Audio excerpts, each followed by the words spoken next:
Olá, bom dia. Esses dias eu tenho pensado muito sobre o tipo de mensagem que a gente passa no mundo, a gente passa para as pessoas, pois de fato nada é simples.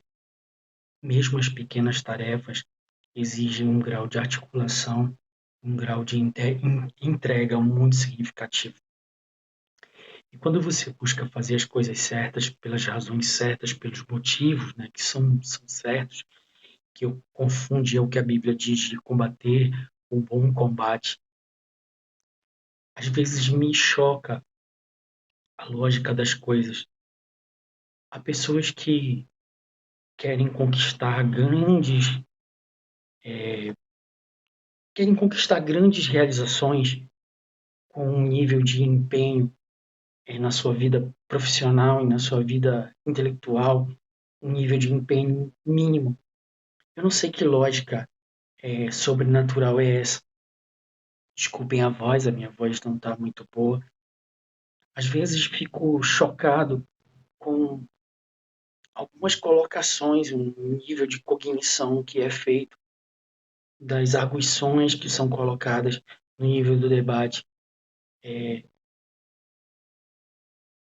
Eu já pensei muitas vezes em não fazer comentários de cunho político, mas quando percebo e quando analiso pessoas sem um menor grau de competência técnica atuando na gestão de pessoas, atuando na tomada decisória de assuntos estratégicos e pessoas sem o menor preparo. Ontem eu vi uma notícia que me chocou muito. A princípio, eu analisava que era mentira. Seria a nomeação do Marcelo Crivella como embaixador na África do Sul. Para quem não sabe, a África do Sul participa do BRICS, é um dos países mais pungentes, não é o maior PIB da África, é a Nigéria o maior PIB. Porém, a África do Sul ela é uma expoência hoje, um país que já veio de problemas do apartheid, né, durante décadas. É, tem uma expoência, no caso de Mandela, é uma história muito bonita, né, de se comentar. Lembro de uma história de Mandela, de um carcereiro que batia nele, né, um carcereiro que o agredia muitas vezes, e quando Mandela foi presidente, Mandela não revidou ao que aquele carcereiro fazia com ele. Para quem tem vontade de estudar uma história de superação, leia sobre a história de Nelson Mandela. Mas voltando ao assunto. O Instituto Rio Branco, que é para ser diplomata, é um dos vestibulares mais difíceis do Brasil. Não pelo grau de dificuldade no sentido de é um conhecimento absurdo que você não vai, vamos dizer assim, você não tem capacidade de aprender. Tem, porém ele demanda uma entrega praticamente absoluta do seu tempo, da sua vida, para que você possa ter êxito. E ele requer o conhecimento de outras línguas, né? E quase no sentido de ter fluência. Eu aprendi a falar inglês sozinho. Tu é fluente em inglês? Eu falo, eu desenrolo, eu converso até bem, no sentido que dá até para ver um filme de inglês sem legenda, dá para eu ouvir uma pessoa conversando comigo e eu falar, dependendo também de gíria, falar rápido, às vezes enrola, mas, claro, eu moro no Brasil, eu não tenho contato direto com a língua. O espanhol também, poxa, falo muito legal e, pô, nível de doutorado, mestrado, você precisa ler muitos artigos, né? Então, a minha leitura de inglês, eu diria que ela é quase total. A minha leitura é muito rápida. A minha fala em inglês é mais ou menos, né? Mas o meu ouvido é muito bom. Eu consigo discernir rapidamente. Agora, para o Instituto Rio Branco, para você passar na prova para diplomata, para você estudar para diplomata, é um grau de conhecimento de geografia, de história, e eu já fiz essa prova 4 vezes, né? Eu não tenho vergonha de dizer isso. Na primeira vez que eu fiz, que foi quando eu estudei menos, eu me dei muito bem na prova, mas chegou na segunda fase, que era a fase para francês, eu não fui bem. Eu não sei nada de francês. É, Me apaguei na prova de francês. Agora, de inglês, eu fui muito bem na de espanhol, sei lá, eu acho que uns 80%. Agora, história, geografia, conhecimentos, deu para fazer uma prova bem a contento.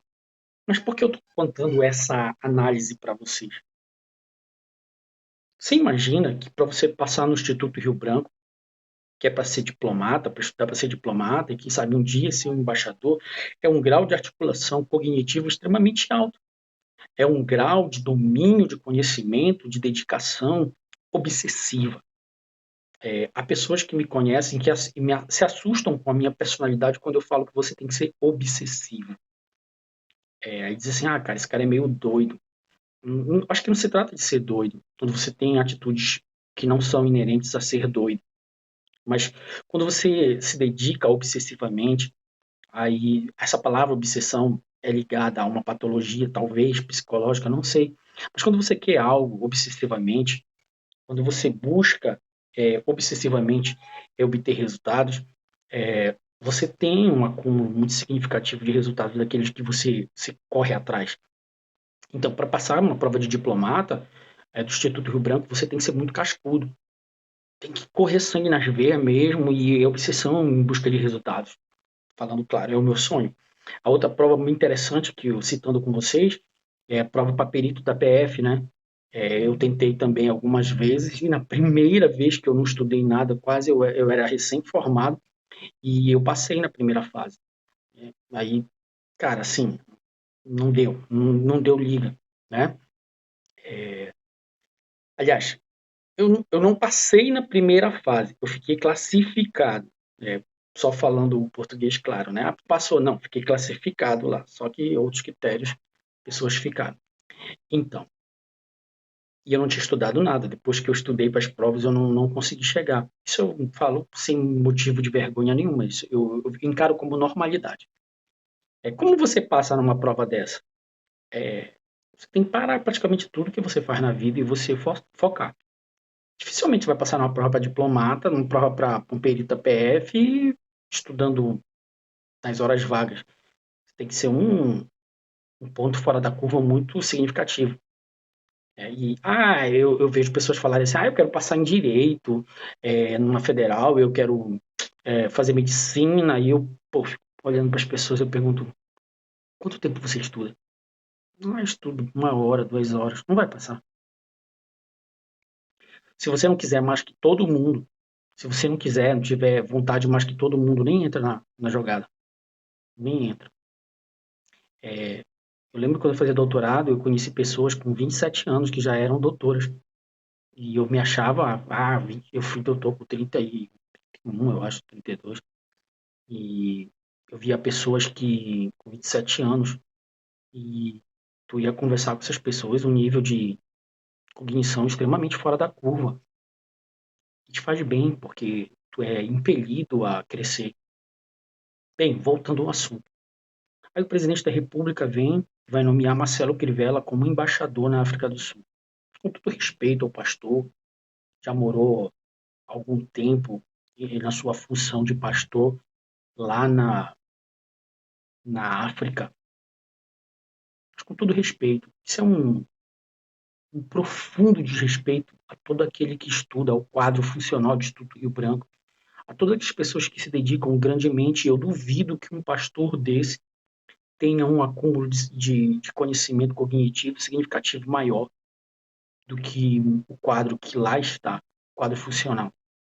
Eu duvido, dou minha cara a tapa, que fale francês fluentemente, que fale inglês fluentemente, que fale espanhol fluentemente, que tenha acúmulo de geografia, de história, não desmoralizando a figura da pessoa, do pastor, a função de pregador do Evangelho de Cristo, que é, de certa forma, um embaixador da palavra de Deus, mas deixando bem claro, você tem que ter preparo. Sem preparo não adianta forçar as coisas, porque o conhecimento ele não vai vir, Deus não vai te iluminar. O Paulo de Tarso, né? Aí é muito interessante, né? É, o Saulo, né? Virou Paulo. Aí chegou lá e a Bíblia diz que foi o próprio Espírito Santo que instruiu ele, né? Tá escrito. Não vai acontecer assim para embaixador. Não é assim. E quando eu vejo uma notícia dessa, me dá vontade de, sabe, de muitas vezes eu fico muito triste porque a gente conversa e diz como é que pode, né? Se isso já não era um motivo correto, imagine uma pessoa que responde processos criminais. na esfera estadual, esfera federal, desvio de verbas, uma série de crimes. Uma pessoa que está com o passaporte apreendido. E a função de embaixador exige uma conduta ilibada. Engraçado você pegar em concursos públicos e ter aquela tal de diagnóstico, a pesquisa social da pessoa, né? Se a pessoa responde a processos e tal para assumir um cargo público, porque diz que a pessoa tem que ter uma conduta ilibada. Aí me vem a esfera máxima do país e pega e vai nomear uma pessoa que responde criminalmente, que tem um passaporte preso, que responde por crimes para ocupar um cargo de embaixador num dos países do BRICS.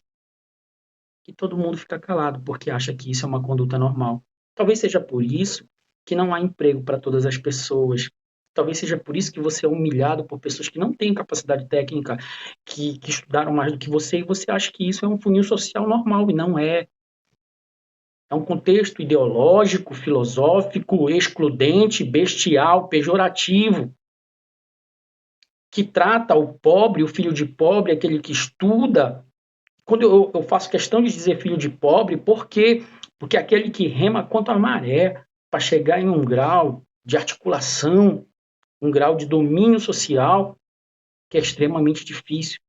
E me dá muita tristeza uma pessoa que é pobre, que hoje é a grande maioria do Brasil, nós não temos mais classe média, achar que vai ascender a esfera social somente pela dedicação, quando as esferas superiores criam artimanhas, articulações que impedem que as pessoas que estudam, que realmente merecem ganhar um salário adequado, possuam esse salário.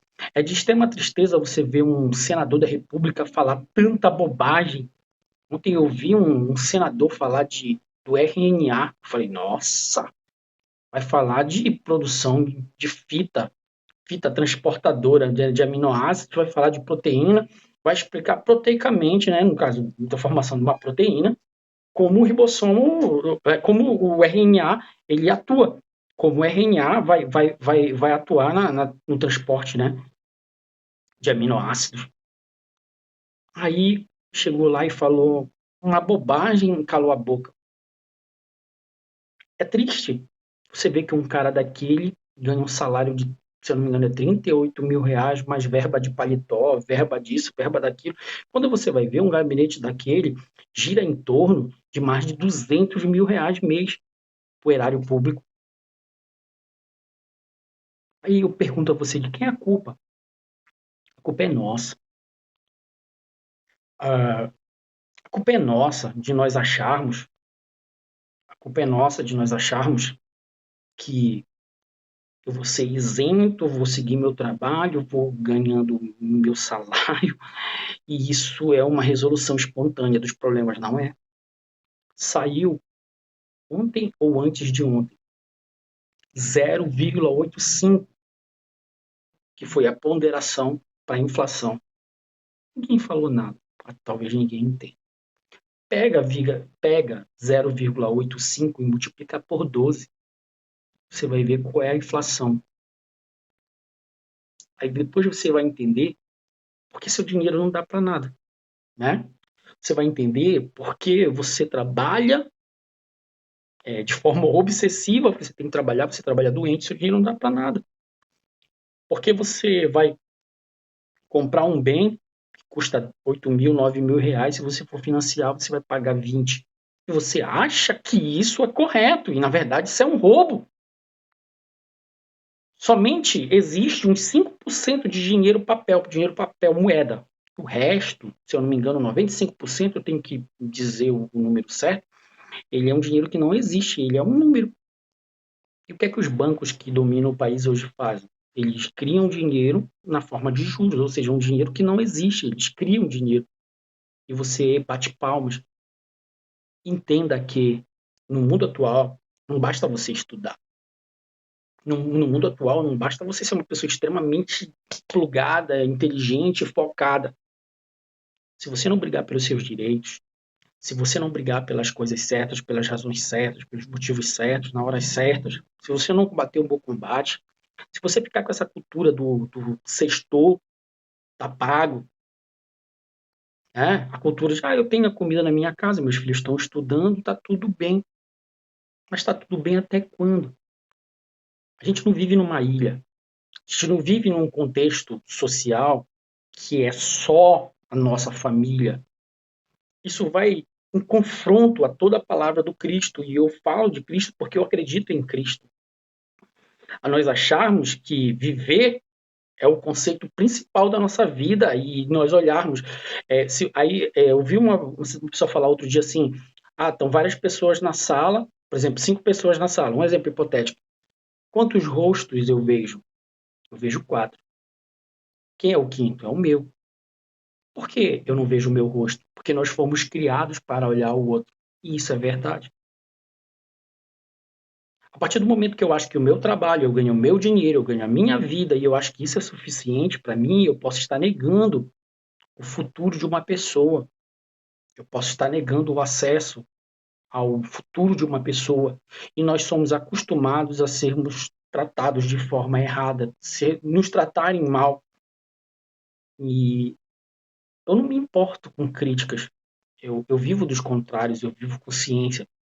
Me deixa triste pessoas que acham que são extremamente eficazes e inteligentes viverem uma mentira, viverem do faz de conta, viverem de uma hipótese de que algo vai acontecer e, na verdade, não está acontecendo.